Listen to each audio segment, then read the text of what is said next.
વાવાઝોડા જેવા વરસાદે કેરીના પાકનો કચ્ચર ઘાણ વાળી દીધો. પંચમહાલમાં ભારે ખાના ખરાબી.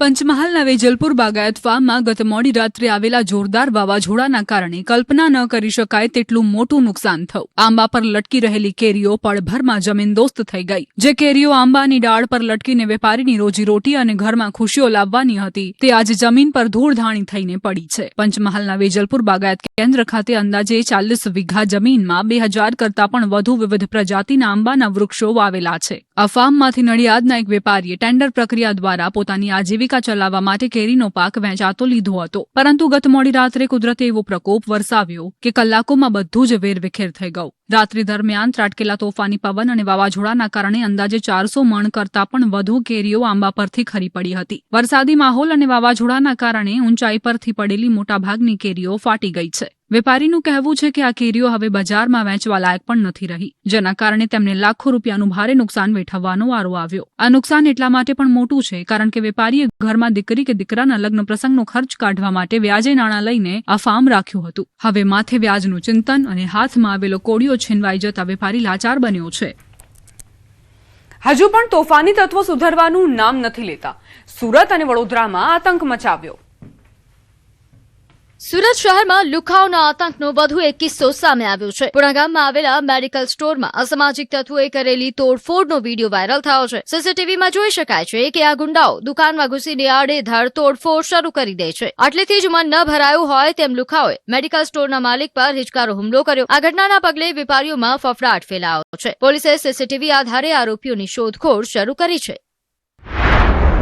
આ તરફ વડોદરામાં મોડી રાત્રે અસામાજિક તત્વો રસ્તાની વચ્ચોવચ્ચ જ બાખડ્યા. લાલબાગ બ્રિજ પાસે લુખાઓની મારામારીનો વિડીયો વાયરલ થયો છે, જે બાદ ખળભળાટ મચી ગયો. અસામાજિક તત્વોને જાણે કાયદાનો કોઈ ડર જ ન હોય તે રીતે રસ્તા પર છૂટા હાથની મારામારી કરી. વિડીયોમાં જોઈ શકાય છે કે કેટલાક શખ્સો પહેલા મારામારી શરૂ કરે છે. આટલેથી પણ આ તત્વો અટકતા નથી. ઉશ્કેરાયેલા કેટલાક શખ્સો પથ્થરમારો પણ કરે છે. જાહેરમાં ખેલાયેલી આ જંગના કારણે સ્થાનિકોમાં ભયનો માહોલ જોવા મળે છે. આ શખ્સો વચ્ચે કયા કારણોસર મારામારી થઈ તેનું કારણ અકબંધ છે, પરંતુ રાત્રે થયેલા આ બનાવના કારણે પોલીસની નાઇટ પેટ્રોલિંગની કામગીરી શંકાના દાયરામાં આવી ગઈ છે. હવે જોવાનું રહેશે કે પોલીસ આ લુખાઓ સામે શું કાર્યવાહી કરે છે. રાજ્યમાં 2 સ્થળોએ અકસ્માતની ઘટનાઓ બની. પંચમહાલમાં અકસ્માતના સીસીટીવી સામે આવ્યા. પંચમહાલમાં રસ્તા પર બેફામ દોડતી બસનો કહેર સામે આવ્યો. ગોધરા અમદાવાદ હાઈવે પર અકસ્માતની કાળજુ કંપાવી દે તેવી ઘટના સીસીટીવીમાં કેદ થઈ. સીસીટીવીમાં જોઈ શકાય છે કે કેવી રીતે કાળમુખી બસ બાઇક સવારને કચડી નાખે છે. ટક્કર એટલી જોરદાર હતી કે 30 વર્ષીય આશાસ્પદ યુવકનું ઘટના સ્થળે જ મોત નીપજ્યું. મહત્વનું છે કે મૃતક યુવક વિજોરા ગામનો રહેવાસી હતો અને તે પોતાના સગાને ત્યાં મરણ પ્રસંગ વિધિ પતાવીને બાઇક પર પરત ઘરે જઈ રહ્યો હતો, ત્યારે જ રસ્તામાં આ કાળ ભક્ષી ગયો. જુવાન જોધ દીકરાના મોતના સમાચાર મળતા જ પરિવારમાં માતમ છવાઈ ગયો છે. આ મામલે કાંકણપુર પોલીસે અકસ્માતનો ગુનો નોંધીને આગળની તપાસ હાથ ધરી છે. રાત્રે આશરે 2 વાગ્યાના સુમારે અમદાવાદથી સુરતના ડિંડોલી જઈ રહેલી એસટી બસના ડ્રાઈવરે સ્ટેરિંગ પરથી કાબુ ગુમાવ્યો હતો. બસની સ્પીડ એટલી વધારે હતી કે તે રોડ કિનારે આવેલી દુકાનનું શટર અને દિવાલ તોડીને સીધી અંદર ઘૂસી ગઈ હતી. રાતનો સમય હોવાથી મોટી જાનહાનિ ટળી, પરંતુ અકસ્માત એટલો જોરદાર હતો કે દુકાનની બહાર પાર્કિંગમાં પડેલા અનેક વાહનોનો કચ્ચર ઘાણ વળી ગયો. આ અકસ્માતમાં એક વ્યક્તિ ઘાયલ થયો છે. અમદાવાદમાં રમાયેલા આઈપીએલની ફાઇનલ મેચ બાદ પરત ફરી રહેલી ગુજરાત ટાઇટન્સની બસમાં ખામી સર્જાઈ હતી. ફાઇનલ મેચ પછી હોટેલ જતી વખતે બસમાં ખામી સર્જાઈ. બસમાં ખામી સર્જાતા ખેલાડીઓને નીચે ઉતાર્યા હતા. અન્ય વ્યવસ્થા કરીને હોટેલ પહોંચાડવામાં આવ્યા. ભાટ અને અપોલો હોસ્પિટલ વચ્ચે આ બનાવ બન્યો હતો. અમદાવાદમાં ગઈકાલે આઈપીએલ ફીવર હાઈ જોવા મળ્યો હતો.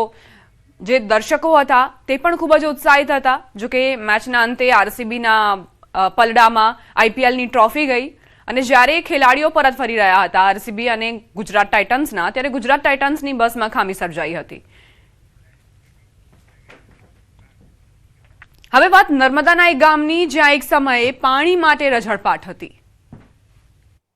આ છે નર્મદા જિલ્લાનું તુમડાવાડી ગામ. આઝાદીના આટલા દાયકાઓ વીતી ગયા હોવા છતાં આ ગામ વિકાસના નકશા પર ક્યાંય દેખાતું નહોતું. વીજળી અને પીવાના પાણી જેવી પાયાની સુવિધાઓ વગર અહીંના 600 જેટલા ગ્રામજનો નરકાગાર જેવી સ્થિતિમાં જીવવા મજબૂર બન્યા હતા. પીવાના શુદ્ધ પાણીના એક એક ટીપા માટે ગામની મહિલાઓ અને પુરુષોને માઇલો સુધી રઝળપાટ કરવો પડતો હતો. વર્ષોથી આ ગામ તંત્રની ઉપેક્ષાનો ભોગ બનતું આવ્યું હતું. સ્થાનિકોની આ પીડા વર્ષો સુધી કોઈએ ન સાંભળી, પરંતુ નર્મદા જિલ્લા પંચાયતની કમાન નવા પ્રમુખના હાથમાં આવતા જ તુમડાવાડી ગામના દિવસો બદલાયા છે. જિલ્લા પંચાયતના નવા પ્રમુખે હોદ્દો ગ્રહણ કર્યા બાદ કોઈ સરકારી પ્રોટોકોલ કે મોટા પ્રોજેક્ટના બદલે સૌથી પહેલી પ્રાથમિકતા આ અંતરિયાળ ગામને આપી. પ્રમુખ પદ સંભાળતાની સાથે જ સૌથી પહેલું કામ તુમડાવાડી ગામમાં નવો બોરવેલ મંજૂર કરાવીને તેની સુવિધા ઊભી કરવાનું કર્યું. વર્ષોથી જે પાણી માટે ગ્રામજનો કાકલુદી કરતા હતા તે શુદ્ધ પાણી આજે બોરવેલના માધ્યમથી ગામના આંગણે પહોંચી ગયું છે. ગામના ચોકમાં જ્યારે બોરવેલમાંથી પાણીની ધાર વહી ત્યારે આખું ગામ હિલોળે ચડ્યું હતું. વર્ષોની તરસ छिपाता ग्रामजनो, महिलाओं અને બાળકોના ચહેરા પર એક અનોખો આનંદ અને ખુશીની લાગણી જોવા મળી. ગ્રામજનો હવે નવા પ્રમુખનો આભાર માનતા થાકતા નથી. બનાસ ડેરીએ પ્રતિ કિલો ફેટે 15 રૂપિયાનો વધારો કર્યો તો બીજી તરફ પશુદાણના ભાવમાં પ્રતિ બોરીએ 200નો વધારો કરવામાં આવતા પશુપાલકોને ફાયદો થવાની જગ્યાએ નુકસાન જઈ રહ્યું છે. ન્યૂઝ 18ની ટીમે બનાસકાંઠામાં ખેડૂતો અને પશુપાલકોની પરિસ્થિતિનો તાગ મેળવવાનો પ્રયાસ કર્યો, ત્યારે ખેડૂત અને પશુપાલકોએ તેમની વ્યથા જણાવી.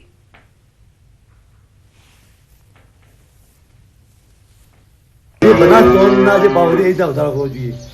હાલમાં 200 રૂપિયા પર બોરીએ ભાવ વધારો કર્યો એટલે હું 15 દિવસે 5 ને મહિનામાં 10 બોરી પશુ દોડ લઈ જાઉં છું. હાલ તો ત્યાં કશો ફાયદો નહીં. અમારે 2 ભેદે છે, 4 વ્યવથી અને 8 ગાય 2. એમાં નુકસાન જ છે દિવસનું. બનાસ ડેરી દ્વારા પ્રતિ કિલો ફેટે જે 15 રૂપિયાનો વધારો કરવામાં આવ્યો છે અને આમ 680 રૂપિયા પ્રતિ કિલો ફેટે થયા છે.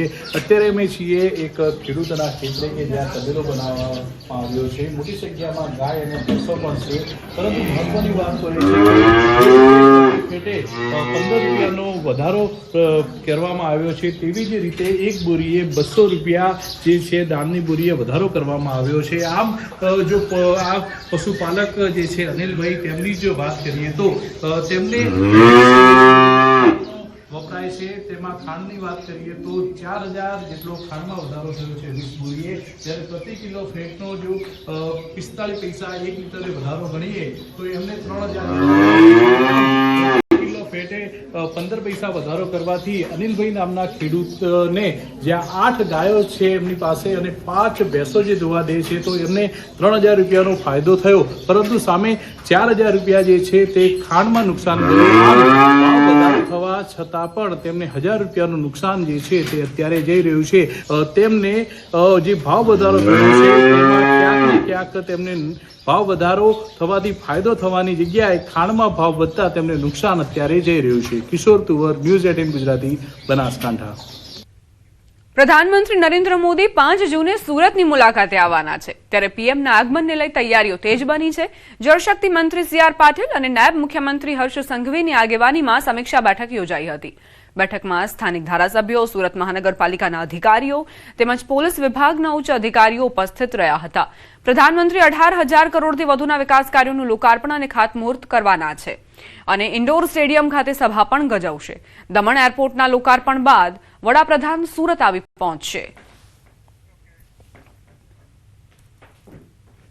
માનનીય પ્રધાનમંત્રી શ્રી 5 જૂન 2026ના રોજ બપોરે 2 વાગે સુરત એરપોર્ટ ખાતે આવશે અને સૌપ્રથમ એમની જે મુલાકાત છે તે હજીરા ખાતે એક પ્લાન્ટમાં થવાની છે, જેમાં લગભગ 45 મિનિટ સુધી એ પ્લાન્ટની મુલાકાત કરશે.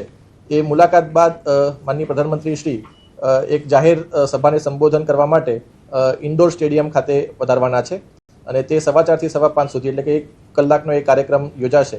આ કાર્યક્રમમાં 18,000 કરોડથી વધુના સરકારના વિવિધ વિભાગોના મહત્વના પ્રોજેક્ટના ખાતમુહૂર્ત અને લોકાર્પણનું ત્યાં થવાનું છે.